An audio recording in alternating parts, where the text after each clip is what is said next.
رياض العلوم منارة بين الدجى وتنير كالمصباح سبلا للهدى.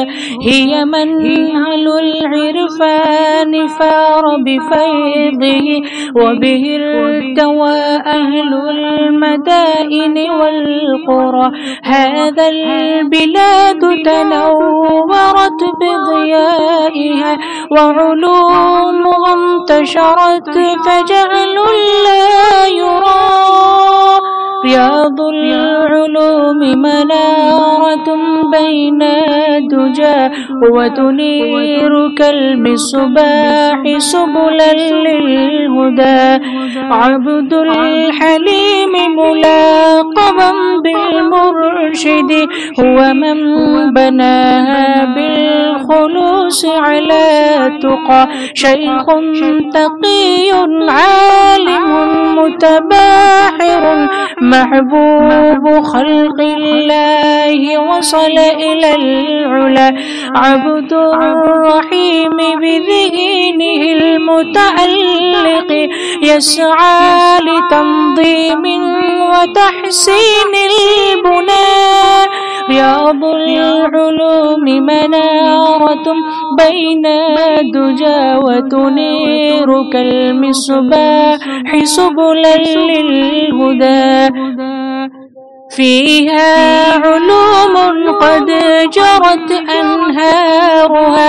فيها علوم قد جرت أنهارها بمدرسينهم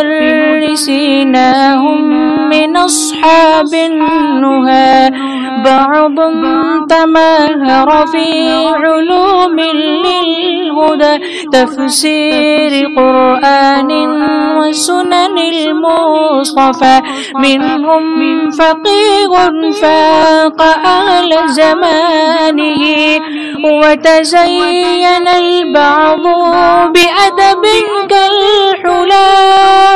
رياض العلوم منارة بين الدجى وتنير كالمصباح سبلا للهدى. هم جامع علم وعمل صالح وتماسكت أيديهم أقرى العرى.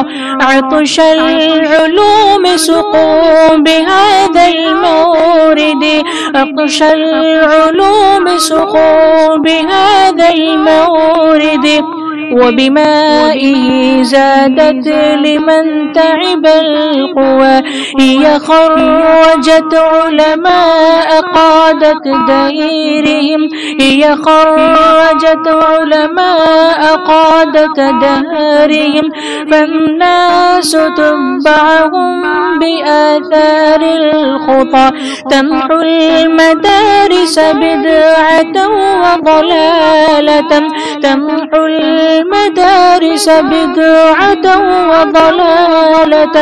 تمحو المدارس بدعة وضلالة. للسالكين هي المعالم كالصواع.